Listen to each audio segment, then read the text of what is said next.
Fayda waay ak fitu gaynde ñaay su ko defee saw tool yow dina boy. Au niveau des marchés, il y a un peu en tout cas il y a beaucoup de choses à la fois qui sont là-bas qu'on ne maîtrise pas et qui sont indépendants, qui ne sont pas liés par rapport à ce qu'on est en train de faire.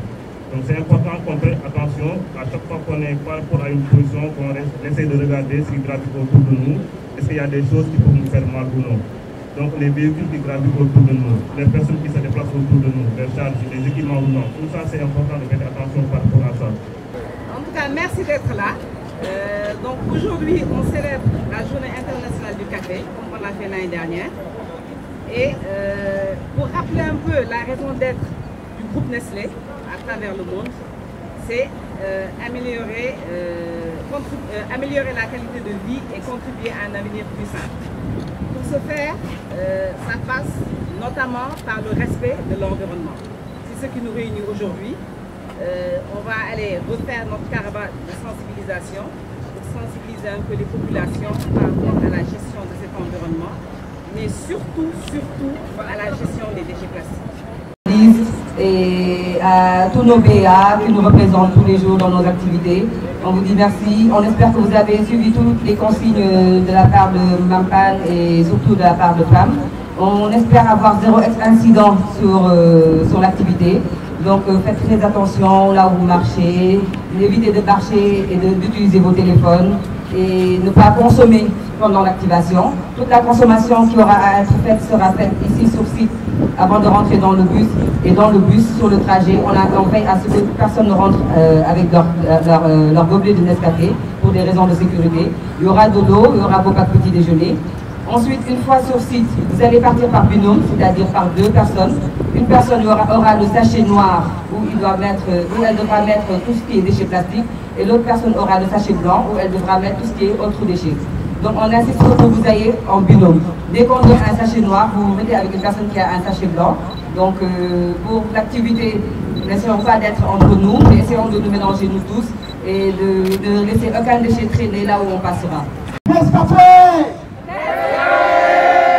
Non, les gars, il faut me donner les 4 jours. Les gens qui sont 5, 4, 3, 2, 1, il y a un Nescafé. D'accord? D'accord. Alors 5, 4, 3, 2, 1. Nescafé!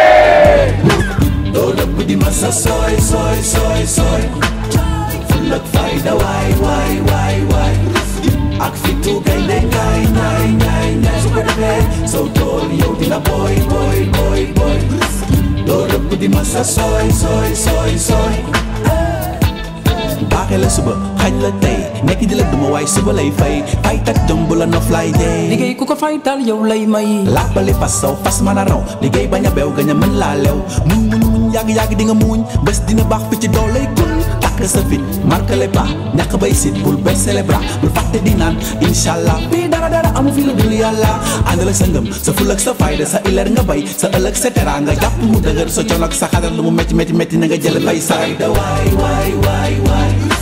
ak fitu gaynde ñaay su ko defee saw tool yow dina boy doo dëbb di ma sa soy ful ak fayda waay ak fitu gaynde ñaay su ko defee saw tool yow dina boy doo dëbb di ma sa soy ànd ak doole laayan ngir gën a mën a attan lañu layan tegal ci yoonu ndaayan ngir xewal gi saawaan baawaan jawal sa fas ngir fas mën a daw jabal sa bopp ba kenn du la raw sa fulaak sa fayda ak sa énergie struggle for life if you wanna get free bayal sa tool dana boy jabal sa bopp ba kenn du na ñëw tegul ci tali bi le gone gi de ngoyal enu try mu ni gën a mën a lew demal teg seen press more guidance bu la kenn woo ci violence sa fulaak sa fayda ak sa fit na nga waye jabar bul stay just play ak fitu gaynde ñaay su ko defee saw tool yow dina boy doo dëbb di ma sa soy ful ak fayda waay ak fitu gaynde njaay njaay njaay njaay su ko defee saw tool yow dina boy boy boy boy doo rëbb di masa sooy sooy sooy sooy jàmbaar du daw day mel ni laayan ci bii jëngal day firndeel moo mën ku yambar doo am place fecca kanam ci bile struggle dafa laaj am ngëm-ngëm life lu mu métti métti ñaape si life lu mu métti métti ñaape si liggéey lu mu jafe-jafe saa ira liggéey lu mu jafe-jafe saa ira life lu mu métti métti ñaape si life lu mu métti métti ñaape si liggéey lu mu jafe-jafe saa ira liggéey lu mu jafe-jafe saa ira yaa ngi koy seen mi ngi nele buntu bi yaa ngi koy seen fële sa wërsëg yaa ngi koy seen mi ngi nele buntu bi yaa ngi koy seen seen seen seen seen seen da waay waay waay waay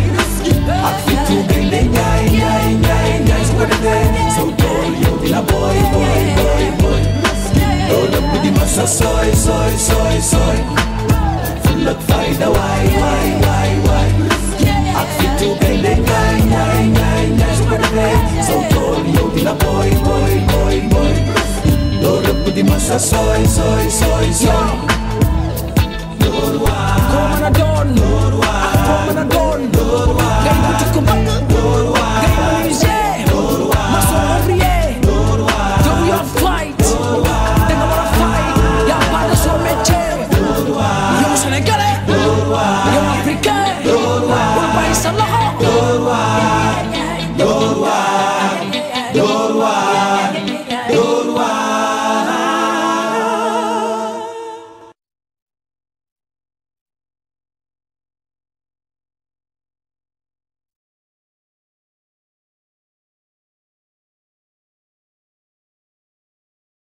doivent être forcément recyclables et réutilisables. Voilà. Donc c'est une manière pour nous de contribuer à la sauvegarde de l'environnement. Alors aujourd'hui, 1er octobre, ce que nous allons faire, nous allons ramasser tout autour du marché Castor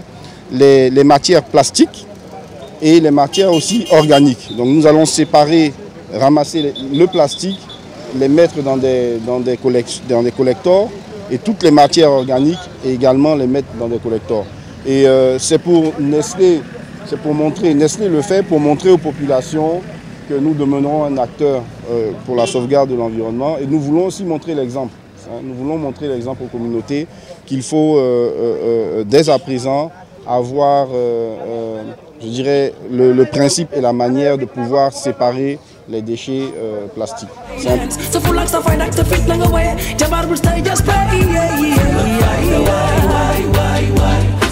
ak fitu gaynde njaay njaay njaay njaay su ko defee saw tool yow dina boy boy boy boy doo dëbb di masa sooy sooy sooy sooy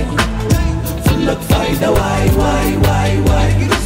ak fitu gaynde njaay njaay njaay njaay su ko defee saw tool yow dina boy boy boy boy doo dëbb di masa sooy sooy sooy sooy jàmbaar du daw day mel ni laayan ci bii jëngal day firndeel moo mën ku yambar doo am place fecca kanam ci bile struggle dafa laaj am ngëm-ngëm laaj lu mu métti métti ñàppe. Nos dirigeants depuis le plus grand niveau se sont toujours engagés à la protection et la préservation de l'environnement. Parce que sans l'environnement, on ne peut pas parler de vie. Pour avoir un cadre de vie décent, il faut aussi que l'environnement puisse suivre. Donc aujourd'hui, c'est pourquoi Nestlé s'est engagé, comme d'habitude, dans sa plus haute direction, à la protection et la préservation de l'environnement. Donc dans notre politique, la ligne qui vient en premier lieu, ça parle vraiment de la protection de l'environnement. C'est pourquoi nous prenons dans ce sens-là. La la la la, la la la la la la, every day la la la la la, la la la la.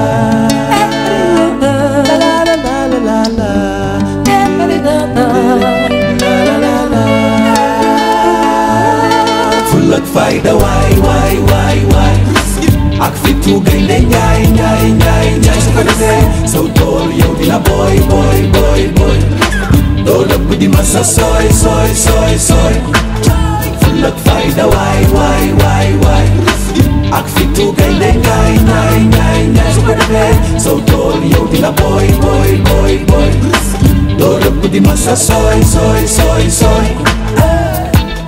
baaxee la suba xañ la tey nekk di la duma waaye suba lay fay tak jom bu la nof lay dee liggéey ku ko fay. De gérer les déchets au niveau de la ville de Dakar ni sur le territoire national. Nous voulons juste apporter notre modeste contribution, beaucoup plus en termes de sensibilisation. Les communes avec lesquelles on a visité hier sont des communes avec qui on chemine depuis un certain nombre de temps. Et d'ailleurs, la structure qui nous accompagne avait écrit une correspondance à l'UCG pour qu'il y ait un alignement. Mais il ne s'agit pas, l'objectif n'est pas de doter toutes les structures, toutes les parties prenantes de matériel de nettoiement. Ce n'est pas notre rôle, mais nous pensons que si aujourd'hui Nestlé sensibilise, demain un autre sensibilise, demain peut-être un autre qui a beaucoup plus les moyens donne du matériel, à la fin de la journée ou bien au bout d'un certain nombre de temps, on pourra atteindre un peu l'objectif que tout le monde souhaite. Mais c'est beaucoup plus, on mise sur la sensibilisation. C'est vraiment le mot qu'il faut retenir, la sensibilisation. For life, if you wanna get free, bayal sa tol dana boy, demal sa bop ba ken du na ñew, tegul ci tali bi le gone gi le wel, anu try mo ni gëna mëna law demal, thanks and praise more guidance, pour la ken wo ci violence, sa full ak sa fight ak sa fit na nga waye, jabar bul stay just play, ak fitu gaynde njaay su ko defee so tool yow dina boy doo dëpp di ma sa sooy full ak fayda waay ak fitu gaynde njaay su ko defee so tool yow dina boy doo dëpp di ma sa sooy jàmbaar du daw day mel ni lion ci biir jëngal day firndeel moo mën ku yambar doo am place fecc. Quand nous faisons la sensibilisation que nous faisons au niveau des maisons, nous avons des fiches que nous donnons et le problème du tri reste un maillon essentiel. Alors très souvent les maisons, les populations ne suivent pas. Donc c'est dès à présent, il est grand temps de faire comme Nestlé a fait, de pouvoir en fait faire le tri à partir des maisons afin que nous puissions avant que parce que très souvent ce sont les récupérateurs qui le font. Mais nous allons dès à présent essayer de travailler pour que maintenant nous puissions faire ça au niveau des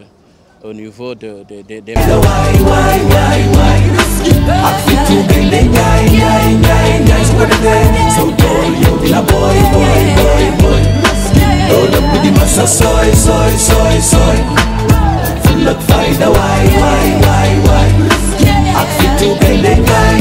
njaay su ko defee so tool yow dina boy doo rëbb di ma sa sooy door waar koo mën a doon ak koo mën a doon ngay wuti ko bëgg ngay menuisier maçon ouvrier yow yor fight da nga war a fight yaa pas de son métier yow sénégalais yow africain bul bàyyi sa loxo door waar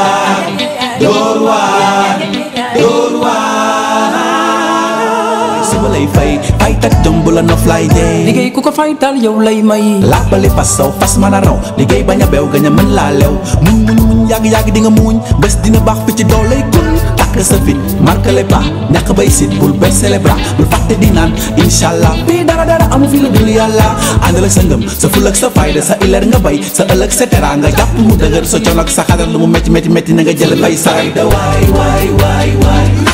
ak fitu gaynde njaay su ko defee so tool yow dina boy doo dëpp di ma sa sooy full ak fayda waay ak fitu gaynde